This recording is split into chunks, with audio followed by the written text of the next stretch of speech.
Sometimes I wish I was mortal. It would simplify things, wouldn't it, to know there is a limit to life, so that time is precious. To be able to share things like grey hair, parenthood. No one can choose who they are. Not you, not me, not Paul, not... I know. I remember we are what we are. Paul hated growing old without me. We go on and everything around us dies.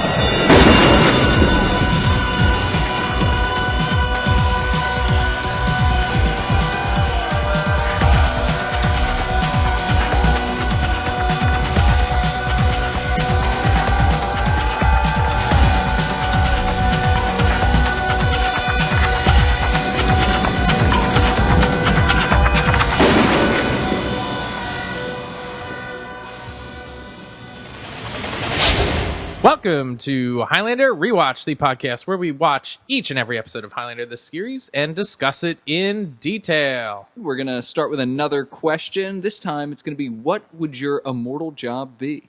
Keith here. If I was an immortal, I think my immortal job would be like a professor or something. That's cool. Yeah, or like a philosopher or something that's like kind of heady and having a lot of experience or time to like research and do things. And, I think it would be an interesting job. Professor of what, though?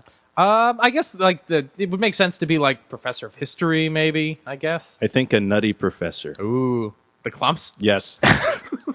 So your immortal job would be Nutty Professor to the Clumps. Yep. All right. That's a good answer. I like that. Yeah. This is Eamon, and I was thinking about this long and hard, and I thought an author would be a good one. Ooh. Because people wouldn't necessarily have to know what you look like. And depending on how old you are, you could have a lot of knowledge on historical things. You could write like historical fiction or something. I think that would be a good low-profile gig. That's a good one. Kyle here. I think we're all kind of thinking in the same vein in terms of what a good immortal job would be. I was thinking a journalist would be a good job because so much of what your job involves context, and you would have the advantage of having lived through all of it. So you'd really be able to contextualize things. Similarly, most, certainly print journalists, their faces aren't famous Right. in any way, shape, or form, and you'd probably get really good at doing that kind of research, especially if you're doing investigative stuff. You know, you'd know where all the old skeletons were buried. It'd be a cool gig. Yeah. Very Duncan certainly has a talent for snooping. Yes, he's the master sleuth, master hacker, Duncan MacLeod. All right. Master Macker? Ooh, Master Macker. Yeah. I like Double that. meaning there. Yeah. Let's start off with a little reader mail. This is from Andy C. He writes, "Hey guys, love the show. I'm really enjoying to walk through Highlander again and appreciate the good and the bad. Thanks for doing this." Well, you're welcome, Mr. Andy. My question is this. The first season obviously struggles to find its footing, as is the way with most TV shows. But I think the second half really finds a groove starting with Band of Brothers and continues once everything moves to Paris. Do you guys think this is a result of the location change? If maybe that shook everything up? Perhaps the new French crew just brought good ideas to the production? Or was it simply that the writers and crew were finally beginning to figure out what worked better? Thanks again for the great podcast, Andy. Well, didn't you say when Paris started, they got that new writer guy? I mean, is that kind of just like two things happening at once? Yeah, David Abramowitz kind of really started taking over, I think, the reins of the show mid-season. And so I think that's a big part of the change. Yeah, I think the biggest effect of moving locations is just the visual quality improves so much because their locations are so much better. It's so much more visually compelling, and that really ups the ante for a lot of these episodes, just quality-wise. And then, coupled with the fact that they're kind of starting to find their footing on these episodes. Yeah, I think it's a mixed bag of stuff. Like the new writers, them finding their groove. I think all the actors kind of becoming more confident and comfortable in their roles. But yeah, it definitely changes. Band of Brothers is the big turning point for the show. All right, let's get into this week's episode. This is episode 17, Saving Grace. It first aired Saturday, March 13th, 1993. It was directed by Ray Austin. He's back. He was the Zorro director. It was also written by Elizabeth Baxter. This is her first of 6 episodes. Plus, she did a Raven episode, which was the spinoff, and she's kind of just only done a small amount of TV. Nancy Drew. Ooh. It guest stars George Corafas as Carlos Sandaro. He's done a ton of French TV. Also, Julie Stamberger as Grace. She's done a bunch of Austrian and German TV, so we're not really familiar with these actors, but I have a feeling they're probably pretty big deals in Europe. Yeah. Well, I read that the Cora Face dude was in Escape from L.A. Oh, wow. Which is an awesome movie. As who? I have no idea. So we'll have to rewatch that. We'll have to put on our Nancy Escape Drew from- skirt and Yeah. find out more clues do about some that. sleuthing. Escape from LA Rewatched. Yeah, if you guys know, write in. I wanted to mention one of the other writers, Martin Brossolette. I'm probably mispronouncing that. He worked on some of the episodes of the Adventures of Tintin cartoon, Oh, which wow. is a pretty good cartoon. It's like pretty close to the Tintin comics, which are some of my favorite comics of all time. Awesome. So I thought that was pretty cool. That's neat, yeah. Also, uncredited in this is Marianne... Cotillard. Yes. She appears in a later episode, so we'll talk about her more then, but we know her from a lot of... I mean, she's like a big movie star now, and this is Yeah. only, I think, her second IMDb credit, so... Can we spoil The Dark Knight Rises? Or should we not spoil that? I think we can spoil The Dark Knight Rises. She's Talia al Ghul. That's Yeah. pretty cool. Spoiler, sorry. So the IMDb episode description for this episode is Grace, an immortal who is focused on healing rather than fighting, is framed for the murder of her mortal husband by an obsessed ex-lover, the immortal Carlos Sendaro. Duncan must step in to protect her from her own weakness. Boo. What is that? I wrote From her ew own next to that. weakness. Yeah. Her own weakness. Though, what the fuck is that? I don't know if this is like a translation error again on part of whoever did this, but yeah, kinda- that's What is insane. What does that mean? That is. Kind of weird. We don't even have time to unpack that. Yeah. We basically open up with like Someone's driving around humming Amazing Grace. Right. Which, when I wrote the title down, once I saw that somebody's name was Grace in this fucking episode, I was like, all right, come on. I'm like surprised the title of the episode wasn't Amazing Grace because they play that fucking song 42,000 times in this episode. But anyway. but they maximize the number of puns they use on That's it. right. So Right. Saving Grace, Amazing Grace. Let's all say Grace. Grace Under Fire. We say Grace before we record each podcast, by the way. And then we save her from her own weakness. That's right. So we cut to inside a hospital, and there's two people that are fighting. This older guy, his name is, what was his name? Paul. Yeah. And he is fighting with Grace. Grace is an immortal young lady. Yeah. Or not young lady. Paul thinks Grace wants Jack. Right. Jack is the 20-year-old lab Lab assistant. assistant. This is in Paris. Paul, Jack. Yeah, they're a little cavalier with the whole naming conventions and where all the characters are from. But nevertheless, wherever he's from, Paul is a huge asshole. Yep. This guy's just the worst. Like, he is very upset with her because he thinks that she's peeping on a younger man now that he is getting older for no reason, really. And they don't even look that mismatched in age, frankly. Yeah, he doesn't Yeah. seem like he's way, way older than her. Well, I got confused at this right off the bat because I thought she was breaking up with him, but then he's like, "I'm breaking up with you before you." That's Right. like, "You can't fire me, I quit." Is it like this type of Yeah, scenario? yeah, That's exactly what it is. Yeah, okay. But she's apparently given no indication that that's going to happen. And then he just proves himself to be the hugest dick when she goes to walk away from him, and he like grabs her, and a bunch of things fall, and he screams. Don't at you her. walk away from me? Yeah, the dialogue is just absurd. Yeah, I think that's kind of a dick move, but I don't know if I think he's an asshole, like, in total. Like, I think there's clearly, they had stuff, like, going on before. Like, and Sure. we just are seeing this particular fight. Like, I think the scene's kind of effective for, like, a relationship falling apart and all this stuff. I don't know. Yeah, it's a but great, I didn't great think example of an emotionally immature relationship. Go to hell! Don't turn your back on me! Like, what? Why is this happening? So we cut a little bit later. Paul's in the lab alone, and a mysterious figure comes in, shoots him, and then pours gasoline all over him and Yep. lights him on fire. Yep. Pretty so- intense. So Paul's done. Yep. Paul is dead. Rest in peace, Paul.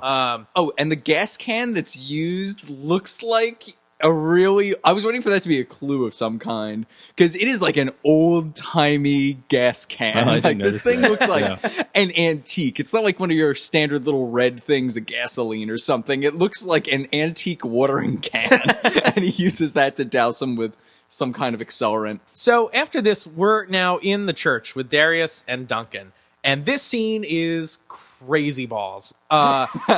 This This whole scene, I don't know if it's like improv or not. Like the dialogue is really. Some of it has to be. It has to be. Yeah. It has the. I wrote a note that it feels like they slept over together.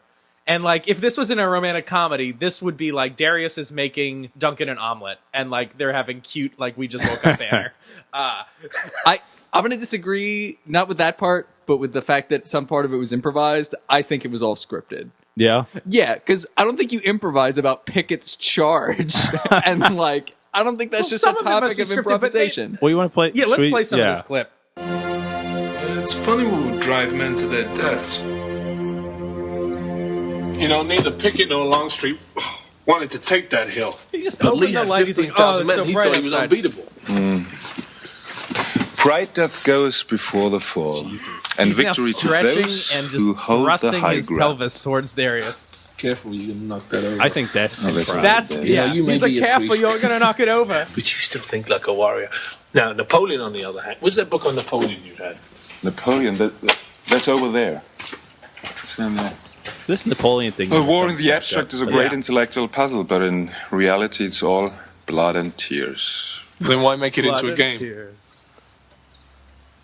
To deny what I was is to deny what I am. Ooh, good line. Popeye. I am what I am. So Darius is now Popeye. Yep, the existential Popeye. I am what I am. Is Popeye an immortal? Yes. So I aside from the wackiness of this conversation, I do like where it goes at the end where Darius says, to deny what I was is to deny what I am. Darius is getting into some existential philosophy. Yep. And also this becomes, I think, a big theme in this. This idea gets brought up a couple more times. And it's definitely something I think that's an interesting story thread for any immortal, because unlike the rest of us, we can look back at our lives 20 years ago and be like, oh, well, I was like that. Like, they have lifetime after lifetime, and they can be different people, they can change, and I guess they have to kind of reconcile all those different pasts they've had. And they often have to become literally different people after they've been killed in various ways or when their immortality is about to become apparent. So Grace ends up coming in at this point. They get the buzz. She shows up. She's all upset, and she says, Paul is dead. And she sees Duncan there, and she's like, "Oh, Duncan." Yeah, like they definitely have a past together, but we're not sure kind of what that is yet. Yeah. It's never quite fully spelled out, it seems to me. But And she also makes a comment like, I guess she's known Duncan has been in town, and Duncan's like, well, you should have like come by and we would have had dinner or something. And she's like, I didn't want to bring Paul because he'd get jealous like of a handsome immortal man. Yeah. Which is kind of weird. And I guess like because Paul is an asshole. right. That is the theme. But I guess this jealousy thing is part of the theme of the episode. Like he would get jealous of Duncan. Carlos, we find out, is jealous of Paul, I suppose. I guess we find out at some point he murdered. Right, Carlos, Paul. who's the villain of this episode, is Yeah. the mysterious figure that set Paul on fire. Which I don't think they ever proved that. Oh, you know what? You're They right. never actually. It's very strongly he- implied, he- but they never uncover evidence. That Well, he did plants it. the evidence, so I think you're just supposed to take that leap that he did it. I was waiting the whole goddamn time for the reveal to be that it was her. Oh, wow. That she actually killed him, and Xandara's just happens to be stalking her. That would be a crazy That twist. would have been a good twist. That's what I was expecting, because they Yeah. never actually find the ingredient, that clue that reveals that it was Xandara. So, just throwing it out there, there might be an alternate universe where she murders Paul for like laying hands on her, and that takes care of that. Wow. And then Duncan will have to be like, oh, but you do know how to fight. Yeah. Anyway. Whenever Duncan says Carlos Sandero, I had no idea what he was saying. It took me like 5 times of them Yeah. saying this to figure out what the name is. He was like, well, what about Carlos Sandero? And I'm like, what? I just have in my notes Carlos Zorro, Carlos Zordon, Carlos Zardoz. Zardoz. Yeah. Sean Connery. There's 6 degrees of Highlander. Zardoz is a very bizarre sci-fi movie for those who are out there. Yeah, you should watch it. If you want to see Sean Connery in a weird, like, thong. Diaper, like Yeah. a man diaper. Yeah, Which, who doesn't? I know I do. So back on the barge, I guess Duncan has invited Grace to come and stay there. And so she's in the shower. To just come over for a quick shower. Right. Yep. And like Tess shows up and like Duncan tries to play it cool. Like he's like, I don't know what's going on. Like, I don't know why he doesn't just say, hey, Tess, someone's here, and explain it right away. There's like a lot of deflection for no reason. Yep. Well, she kind of opens by saying like, I want to go to Normandy and do all this stuff. And he's like, about that. Yeah. I don't know quite say he deflects, but he's clearly about to tell her when it becomes apparent that she's camping out. Right. And then Richie comes in, like, speaking French. Yeah. He's I translated that. He wants to know what their plans are that evening, and he's like, can we all go out to dinner? And then he's like, is somebody here? Does Richie live with them at the barge, or does he live somewhere else? I think he lives with them at the barge. I think so. He's Okay. always, but it always seems like he is entering the barge. Right. Like, that is the common shot. He's always coming in. Right. Or pretending to be a politician when he's laying down. like I don't remember what initiates the flashback, but we get a flashback. Yeah, Duncan says she's an old friend, and Right. Tess goes, how old? Right. And then they start the flashback. And then the which I think is synth good. woodwinds start. You get a very well costumed but puzzling flashback. Well, Duncan's doing his Ramirez impression here. Yeah, he's like land pirate Duncan. Yeah. And so he gets like ambushed by these two like highwaymen. Yeah, one of whom has an eye patch. And it's this There's action no beat, reason and this it is needs to be there. pointless. Yeah, it's just an action beat that has nothing to do with anything. It doesn't even involve how he meets Nope. Grace. Nope. It's just a scene. Like, he could just be galloping, and he hears a scream, and then he's like, what's this scream? And he gets the immortal buzz Right. while he's hearing the scream. So his hackles are up. But he didn't need to fight these, woodsmen or whatever the hell they were. So, but yeah, he hears a scream, and he bursts in and says, I'm doing good. And it's a midwife and a woman giving birth. I'm taking McClut. Yeah. So the woman giving birth, that's Marion Cotillard. Anyway, Grace thinks Duncan is there for her head. Right. And she comes out and she's like, well, you might as well just take my head. Like, I'm not going to fight you, and I'm too tired to run. And he's like, no, I'm not here. I only want to admire your head, or whatever he says. Yeah. So then I guess they become friends after that. And this is the second time Amazing Grace is played in this episode. Again. Yeah. Before we move too far on from this flashback, two things. One, the giving birth scene is so long. Yeah. They are not interested in moving quickly through this, and she is absolutely screaming and writhing in agony. Yeah. This is not like, oh, the miracle of childbirth is so beautiful. This is like a PSA. Just like, And they are not interested in cutting any of it. Nope. And then, just to talk a little bit more about that meaningless action beat, the sound effects in it were absurd. Like, I kept on waiting for tweeting birds or something to happen, or like banana peel slipping noises. Like, everything is super I didn't exaggerated. catch that. Wow. Yeah, it's a total cartoon Yeah. beat 'em up, which was kind of entertaining, but It was fine, but I'm fruitless. just as like the second time I watched the episode, I was just like, wait a minute, this scene is absolutely pointless. Like, Yeah. So after this flashback, of course, Richie hits on Grace right away when she comes out of the. she comes out of the shower in like a robe and a towel, and she's like, "Sorry, I'm not dressed," because she doesn't have any clothes. Right. And then Richie's like, "I think you look great." I'm like, that is creepy as hell. That's Just extremely creepy. It's Yeah. like, avert your eyes. When somebody comes out of the shower, I'm not like staring at them, especially somebody I don't know. that's the difference between you and Me and Ryan. Richie, yeah, Ryan. apparently. Richie Ryan. Richie. Outside the barge, Duncan is, I guess, painting the barge. It needs a new coat of paint. And Which just looks so silly. He's just got like this black sludge and he's spreading it on a black barge to seemingly no effect.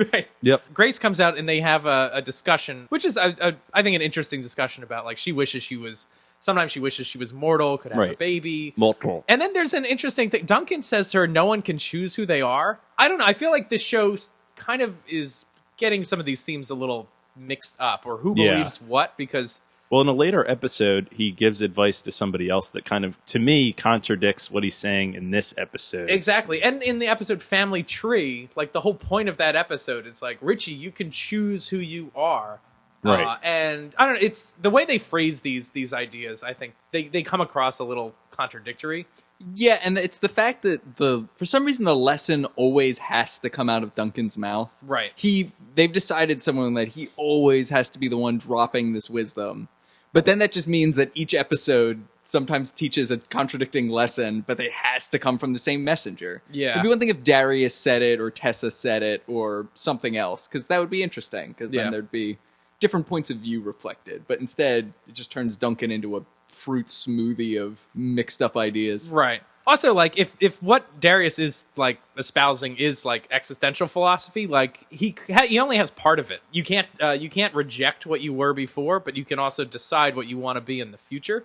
And, like, you have to, like, marry those two things. And that's called living in good faith in existentialism. But anyway, they kind of only deal with part of that message, I guess. I wanted to comment on, during their little interaction, Tess comes out with a tray of coffee for them. And catches him in a hug, right? Yeah. In an embrace. And Grace runs away kind of embarrassed, and Duncan's like, listen, you know, she's just my friend, blah, blah, blah. But Tess is holding this tray for like 45 minutes while they have this really long discussion. And she's just there holding this like heavy looking tray of like coffee. That's all I could focus on. I was like, can you put the tray down?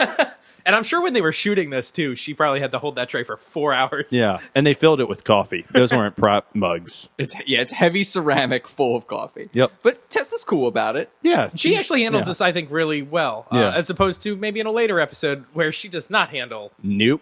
another of Duncan's female friends well. She's like across the board in these episodes. It's like pretty inconsistent. Yeah. Like with Duncan. The next scene, Duncan goes to Grace's apartment, I guess, to get her things. However, the police are there. LeBrun is there. And also, how is he back over and over again? I don't know. I think this is his last episode, though. It seems like it. I think so. Also, something we didn't get to talk about before. I have a theory now on why maybe these police officers keep changing. Like, they want to have this police element, so they want to have them in every episode. I was wondering if it has to do with, like, their pay scale. Like, if you're in so many episodes with so much dialogue, you become a series regular, like Randy McFarlane, and you probably get a pay hike, your name in the credits. And so maybe this is a budgetary decision. It's like, oh, well, we can have a police officer in it for 4 episodes. If they're in the 5th, their pay goes up. So that's kind of how things work. That's my guess. That's the only reason I can think that the cops keep changing. That jives. That jives, baby. I kind of like LeBrun just because he's so surly, and he's always just like, McLeod, how'd I guess you were going to show up? Yeah, he's kind of a piece of shit. Yeah. So, Detective, of course, like, Detective Mr. Clean is there, and he is just, again, goes straight to accusations. Yep. But I laughed out loud because at one point he reaches into his own pocket and pulls out a gun inside a freezer bag. It's a Ziploc bag that he just stuffed in his pocket. And he's saying if this gun that was found in Grace's apartment matches the ballistics that shot Paul, then he's just going to throw Grace in prison. He's like, and you know, McLeod, there is a thing as accessory to murder. There is such a thing as. I can't talk. So this is another one of those things. It's like, I would have liked it if Duncan had at least looked into whether or not this might have been her. Yeah. He immediately he blindly trusts her. Yeah, he immediately thinks it's Carlos Sendero. So that's odd, I suppose, because he's usually a pretty suspicious sort. He is. I guess he just trusts Grace. Yeah. Which, do we actually establish that they have a romantic history or not? Yes. Later scene in the park, I think they mentioned they've had a little tryst together. Yeah. Gotcha. So in the next scene, they're on the barge, and Duncan is trying to convince Grace that she should leave the country. And his argument for this is LeBrun's no fool. Like, he's going to figure this out. It's like, hold on. In, like, every other episode, you're like, he's a fucking dum-dum. Yeah. And same thing with the other cops. Like, in Seacouver, he's, what was the cop's name? Bennett. He's like, Lieutenant Bennett's a moron. And then an episode later, he's like, Bennett's a good cop. Like, it's like, what? This guy couldn't solve a crime out of a paper bag or whatever it was. It's absurd. But then, so LeBrun shows up at the barge, but he doesn't knock or like ring. He's just shouting at the barge.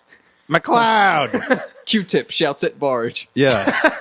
But he's like, he's been there before. Like, so he can't knock? Yeah.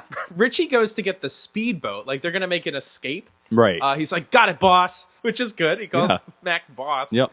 Which he does it 8 times in this episode. Yeah. I don't know what the hell that was about because I don't think it comes back. Might have been a contest to see how many times he could say boss. Mac goes on the shore to talk to LeBrun. And I guess LeBrun wants to come in. They have an argument about, like, cop logic. It's like, well, you're hiding something if you don't want me to come in. So it's like, fine, you can come in. So then LeBrun goes to, like, walk in the wheelhouse of the boat? And Mac's like, no, the entrance is over here. And it's like, again, he's been there. Yeah. He's been in this barge before. And all of a sudden he's like, I don't know where to go. Like, where's the door? I just thought he was snooping.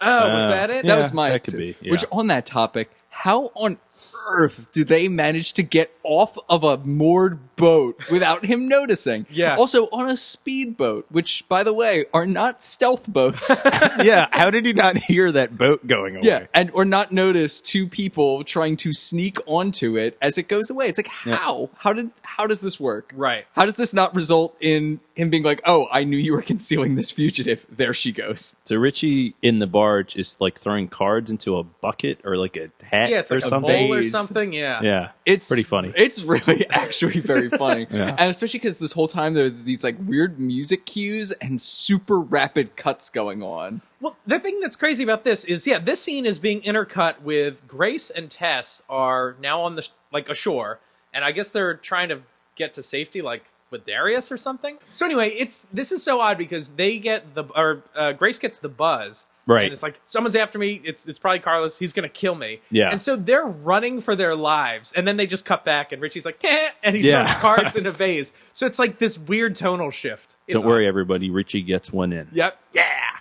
So Grace ends up being, I guess, accosted by Carlo, and he drags her into the church, and they talk. And then Duncan shows up. I'm not sure how he got there so fast, because seconds ago, LeBron just left, and then he, I guess, books it down to the church to meet up with them. It's pretty quick. In the bomb episode, he ran from LeBron's car into the museum and found the statue and disarmed it in 5 minutes.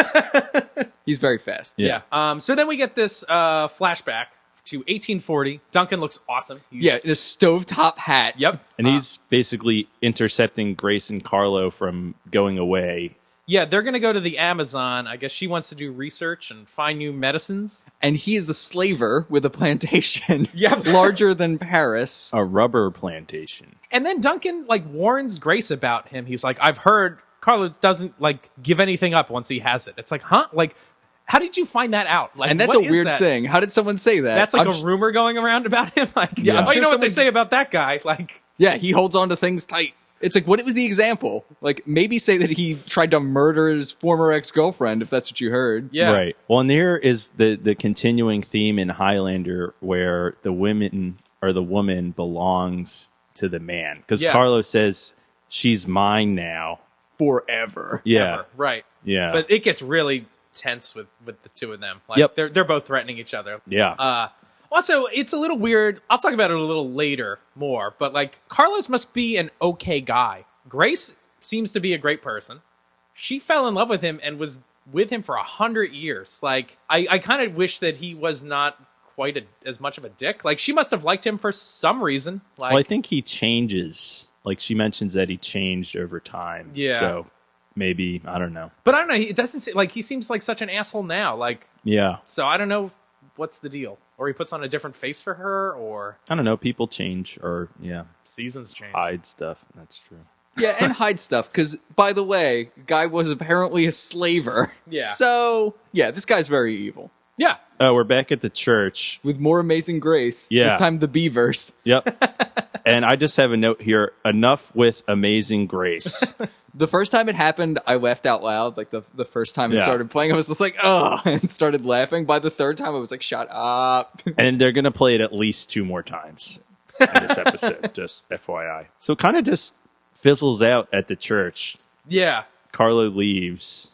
And then we go to a pretty cool clip of cops talking about finding Grace. Oh, yeah, this clip's amazing. Yeah, so let's play this. LeBron is going crazy. He has McLeod's barge covered. We have to watch the church. The Shanda girl might try to contact the priest, Darius. Darius. The Darius? Oh, man. The priest, Darius. So this dialogue is definitely 80 yard. Yeah. He flubs it? He's the Darius? It's just do it again. It's real, man. It's real. Also, another level of crazy to this is these two characters. It's 2 police officers talking to each other, and they are sitting in the car together. They get out of the car, speak over the hood of the car, and then get back in the car and drive away.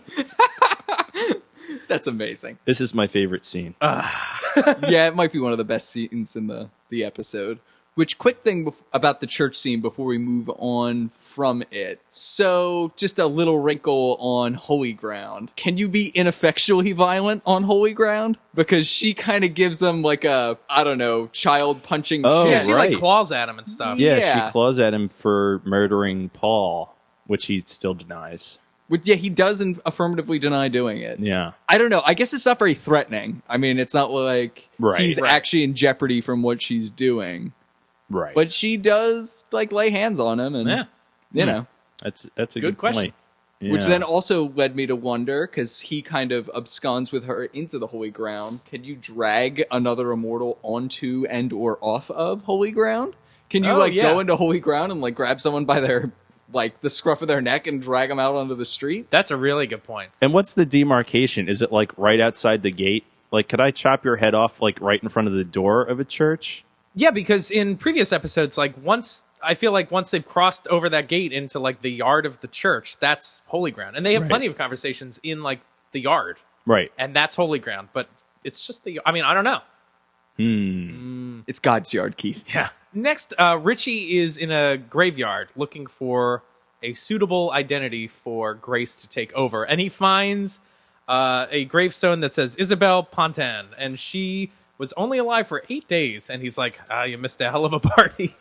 But this is a carryover from the movie where when they take identities, they take babies. Just, I guess, it's kind of dark, but the idea is that they want to find someone that's like a suitable age and died very young. Right. So they don't have like a paper trail, but they can still use like their birth certificate, I guess. Or I guess that's it. That must be what it is. So when Richie returns from this mission to give Mac the info, he says, "Sup, boss?"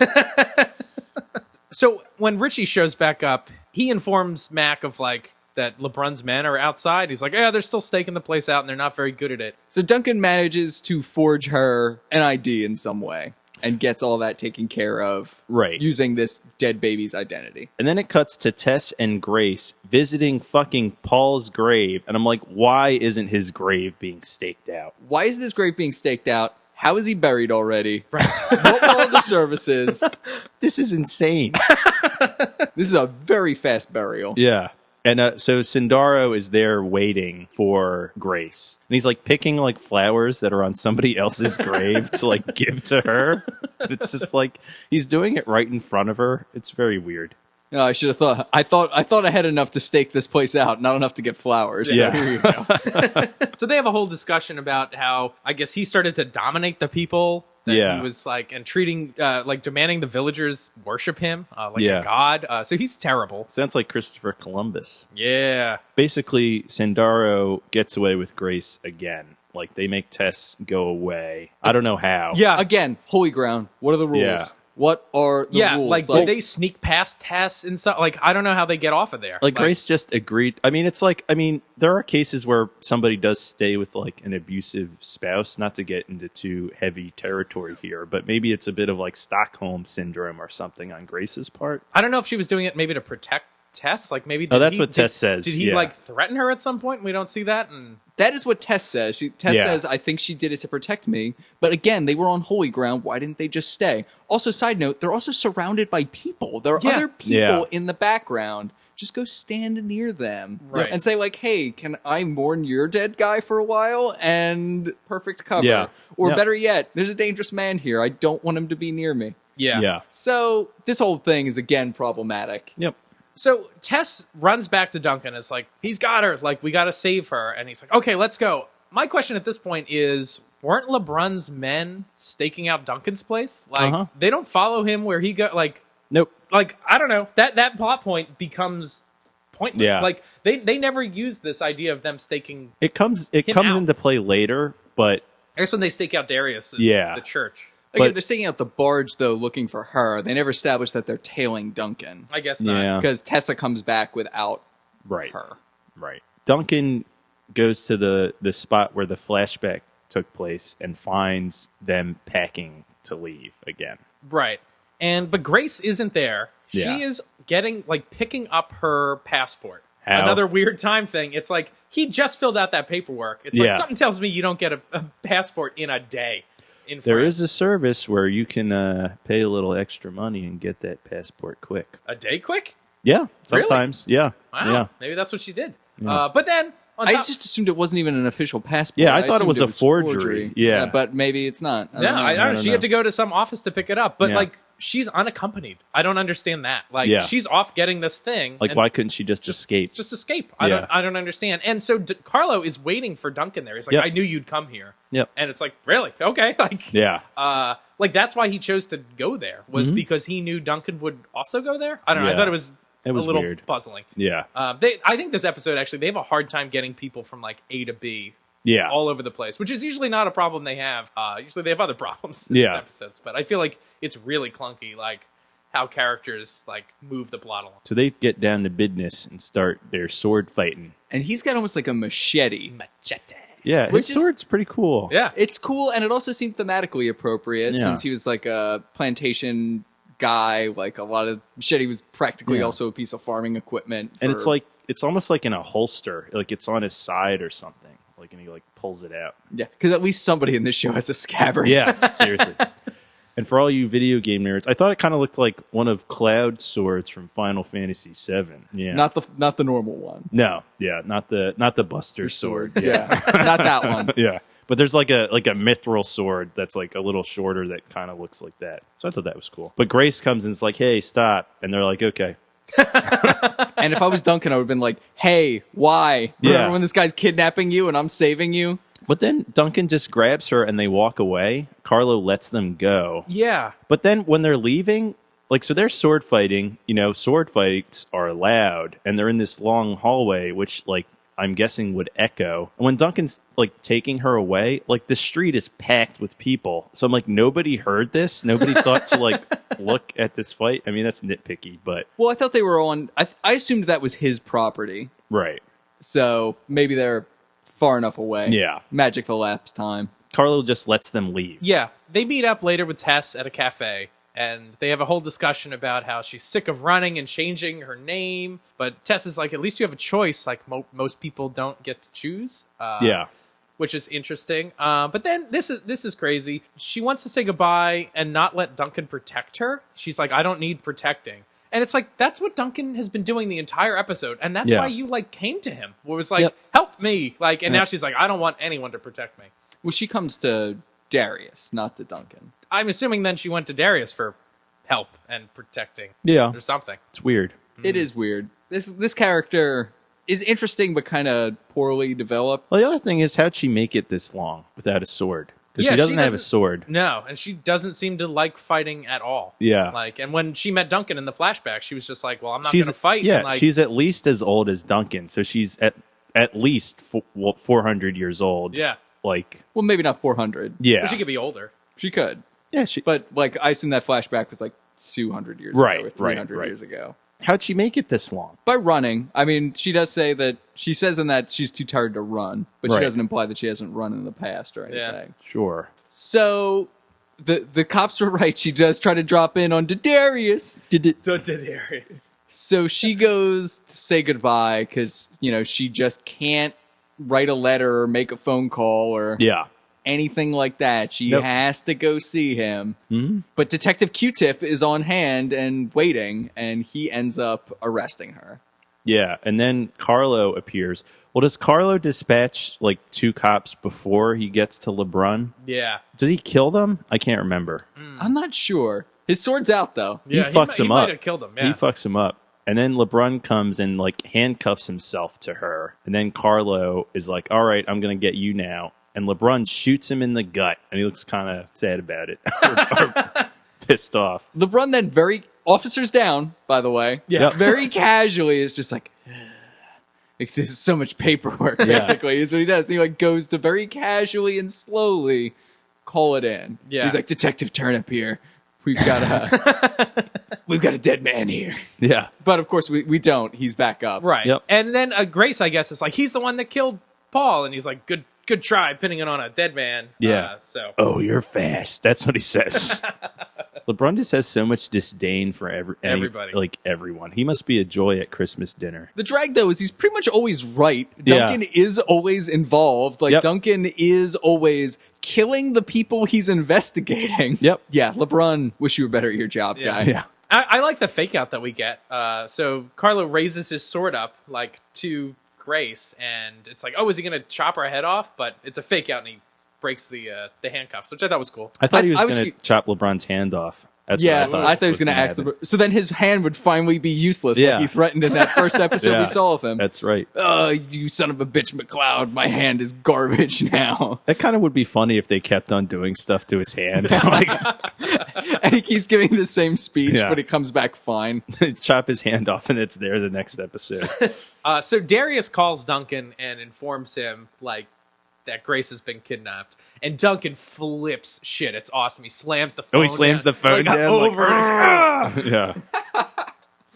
So then Duncan's off to take care of Carlo. So he tracks him to the same fucking spot again. And he's like, this time it's over. And he takes the keys and like throws them. Well, this is crazy also. So Carlo is not right there. Like when Duncan arrives on the scene, Grace is sitting in the car alone with the keys in the ignition. And it's like, Grace, like... drive away. Get out of there. Like, this is the second time she's been like left alone with a perfectly like plausible way to escape, and she doesn't. So yeah, I mean, are we supposed to assume that this is like battered woman syndrome or that's what something? I was thinking. I don't understand. It has to be something. They like don't play that. it up that much though, which Yeah. actually would have been an interesting dynamic. Yeah. So then Duncan's like, all right, Grace, we're leaving. He throws the keys. And then LeBron just like sneaks up behind him or just goes like, "Arr!" and like jumps on him like a panther or something. It's just like Duncan's guard is completely down. Yeah. Carlo could have just killed him right there. He could have just chopped his head off right then and there. And there was no buzz there, I guess, because he was with... What's the deal? Okay, here's a new question. What's the deal with the buzz if you're already with somebody? Like, if it's still buzzing for one immortal and then a second one comes in, do you get like a double buzz? We do establish in The Gathering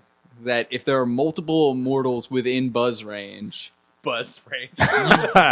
Within the immortal Spidey sense range, you don't necessarily know how many immortals are nearby. Right. Right? Because... Yeah, because you also don't know who it is. Right. It's just you know one is there, so... Yeah. So, because Slan the Cat is there, but they don't get a separate buzz when Connor joins the party. Right.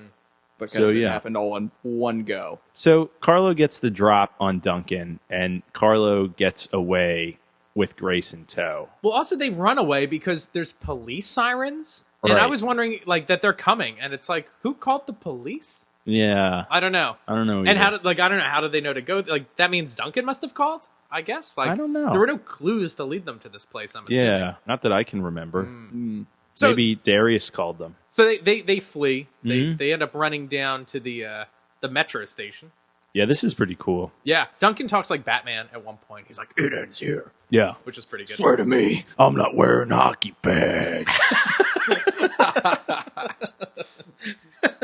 lot of Batman talk in this episode. Yeah. So they start having it out in the tunnel, which is a cool setting for a fight. It's really cool. I like this. And I liked it too, but I knew it was going to happen the entire time, but was just like, with the jacket. Apparently, the secret weapon to every fight is a goddamn jacket, because it's used multiple times as like the unescapable super move. Like, oh, let me throw a jacket at you. It's like you think you got webbed by Spider-Man, or like. Anyway, like that's the other immortal's best friend is the trench coat. Yeah, because Carlo. So to explain, Carlo has his trench coat wrapped around his own hand, like it's stuck in a beehive. He's got it wrapped around his hand the entire fight, and at one point he throws it at Duncan, and he's like, "Oh!" And Carlo uses that as a way to trap his foot inside the train rail. tracks. Yeah, the track. But then later, the jacket's on the ground, and Duncan throws it back at him, and like the same thing happens. It's like, oh, I'm beaten. He like is afraid of this cloth that's thrown at him, and like steps back, and his sword hits the third rail. Is that what we're supposed to believe? Yeah, and it gets like basically just unforced error gets electrocuted. Yeah. And then he falls over, and there's a train coming, and his head like goes right on the track, and the train cuts his head off. Yeah, which is the other thing you knew was going to happen the entire like, time. You knew there was going to be a third rail thing, and you knew there was going to be a head choppy offy trainee. what? Yes, that. Yep. So then Duncan gets his quickening on. Yep. And Grace has run away, so she doesn't do anything in this scene. No. I kind of don't know if I like that she ran away. Like, they always play up that, like, when there's more than one immortal, like, if he gets a quickening, like, you're always weakened by the quickening. Yeah. And it's like, oh, well, if Carla wins, like, maybe she should just step in and finish the job afterwards? I don't know. Yeah. But she just gets out of there. Well, she runs away. Also, she runs away when Duncan's foot gets caught.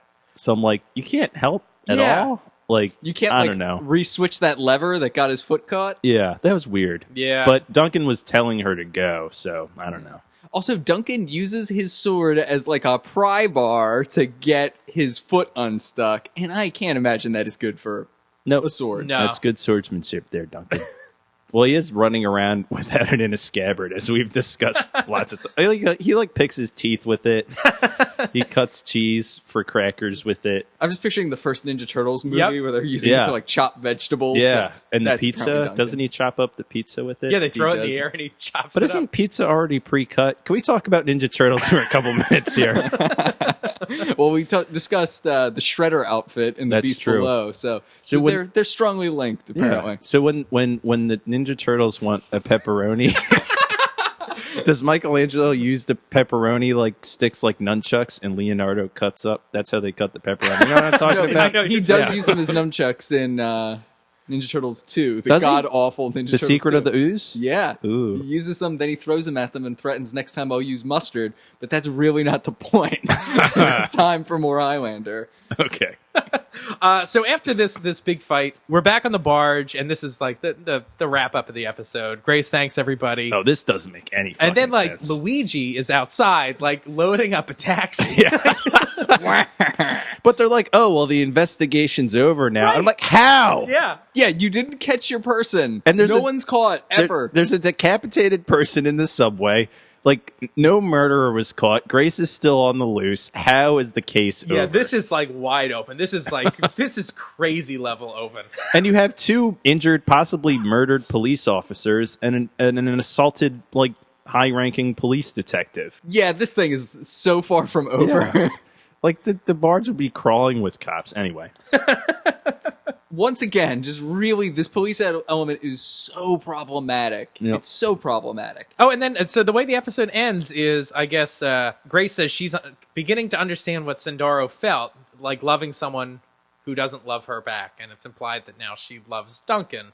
I thought she was talking about Richie. Just kidding. The virile young lover. Yeah. Well, he did Christ. get that card in the vase. Yeah. Very impressive. Oh, she wasn't there to see that, though. Anyway, sorry. No, I actually like this episode a lot. I like the way it like explores the theme from like a lot of different angles. Yeah. I don't know. I wrote like a list of all the different themes that they cover. It's like loving a mortal and losing them. That's like a thing that Grace does. Falling in love, falling out of love, unrequited love, getting over a previous love. Like Duncan and Grace are able to split apart amicably, Right. but obviously Carlos can't. There's jealousy at play with Tess and Grace, choosing who you are, how power corrupts, and then also having no chance of anyone ever loving you due to being a big shitbird. That's like that's one of LeBron's themes, I think, in this episode. Being a shitbird? Yeah. Yeah. I don't know. I think that's what LeBron means in English. Shitbird. Yeah. Yeah, the whole thing is surprisingly well thematically linked throughout, but the plot is just like plot point, plot point, plot point. There's no glue that connects anything together. Agreed. Like, Which is weird, again, because it's like the opposite of most of the other episodes. Like, usually the other episodes are so focused on, like, how do we get this character here? Like, who does what? And, like, the mechanics are all there, but then they, like, end up skipping over kind of the interesting stuff about these stories that they can explore. And this one has, the opposite problem. Huh. And the other thing that I wish was just a little different was I wish Carlo was not evil. When he becomes like this warlord crazy person, that's when she decides to leave. Right. And I wish it wasn't for like bad reasons like that. Like I wish it was just like, well, they were together for 100 years and they fall out of love. Like, that way it's a more, like, relatable story. Like, you know what I mean? Like, not many of us end up falling in love with genocidal monsters. Right. And we're like, maybe this relationship is over. But Speak for yourself, Keith. but if it was kind of just a little bit more normal, like, it's like if they just grew apart and she was not, like, into it anymore, but maybe he was. I don't know. I think that would be a more relatable story. Yeah. We'd also kind of understand why she was with him in the first place, because he comes out of the gate as a dickhead. Yeah. So we're like, why does she even like him? But there must have been something she liked about him. Well, he is a very attractive man. And he used to be an adventurer. Yeah. That's right. So anyway, I wish that part of the plot was just a little different. Yeah. I mean, I thought this was a good episode for as much as I tore it apart. Yeah, no, I think Like, this is a great episode, actually, yeah. I think it's okay. The plot elements of it do leave a lot to be desired, I think. Yeah. And just the totally unsatisfying resolution of the episode is a bit much. It's got some really strong points, though. Yeah. I'd say it's still in like the upper 50% of the season. Yeah. Oh, totally. Definitely. Yeah. Definitely. Also, one note I wrote down, Duncan thinks that Grace is amazing because she's working on an antiviral vaccine. Right. Very good. So it's just like, generic medical thing here. She does doctor things. Me like doctor. Also, a little trivia for this episode. Apparently, Bill Panzer says their accountant on the show had a friend who was an opera singer. He talks in an interview on the DVD how expensive licensing recorded music is. And so this opera singer friend came into the studio one day and recorded Amazing Grace. And Wow. so they weren't planning on using it, I guess, because it was going to be too expensive, which seems crazy. It's like, That's an not public domain? Exactly. Like, that's an old hymn. It's like, there's got to be a million recordings of it. And Yeah. I'm sure some of them are pretty cheap. Like, I don't know. Maybe not. Maybe not. Maybe Yeah, not. I guess not. Yeah. And then from the Watcher Chronicles, just a little info on the two immortals in this episode. Grace Chandel was born in 1372 in Duchy of Lorraine. Her first death was in 1402, and she was stoned as a witch for her herbal remedies. Oh my God. And then Carlos was born in 1498 in Braga, Portugal. And his first death was in 1534 from a poisoned blowgun dart while exploring the Amazon. And I think by exploring the Amazon, they mean conquering the Amazon like a piece of shit. Yep. Well, maybe not at first, because he goes from being an explorer to being a conqueror. Is he like Sean Connery in Medicine Man? See, this is kind of funny. I just thought of this because the stoned for a witch thing. That's like a weird confirmation bias kind of thing. Because imagine if you thought someone was a witch, you stoned them to death, and then they came back to life. Yeah. Wow. They rise up like the mushrooms at our feet. So, like, all of a sudden it's like, yeah, you're right. Witches are real. We need to kill this thing. Yeah. That's a good point. Yeah. So she kind of is a witch. They should have like an episode where it's like the Crucible, but with Highlander. Do they Yeah. do that? I don't know if they ever do. That would be interesting because, Yeah. like, they could have some outsider come to a town and be like, why are you, like, hunting for witches? And they're like, no, for real. Like, they're real. Like, Dude. we have... We found one. That's funny. Awesome. Yeah, good episode overall. I think this is Yep. definitely in the top bracket of my season 1 episodes. Yeah, I agree. So yeah, thanks for listening. Make sure to write us in if you have any thoughts on this. Write us at Highlander Rewatched at gmail.com. Make sure to follow us on Facebook, Highlander Rewatched, and on Twitter at The Rewatchers. Also, if you haven't gone on iTunes and given us a rating, definitely do that. And make sure you share the show with your friends. We want to get as many people listening to this as possible and appreciating the wide world of Highlander. Join us next week when our episode will be episode 18, The Lady and the Tiger. Thanks for listening. Bye. See ya. Bye-bye.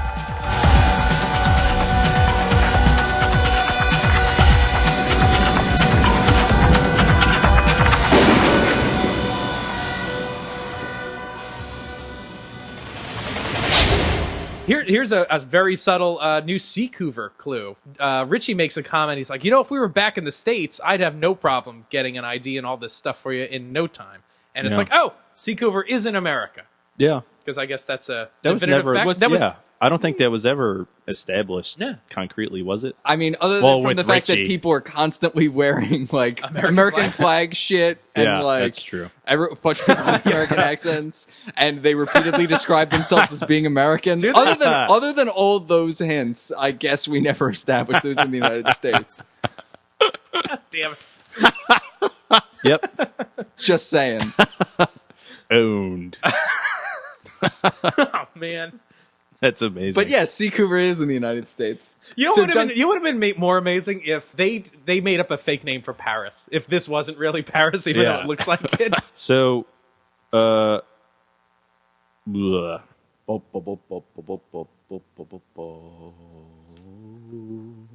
But So, bleh.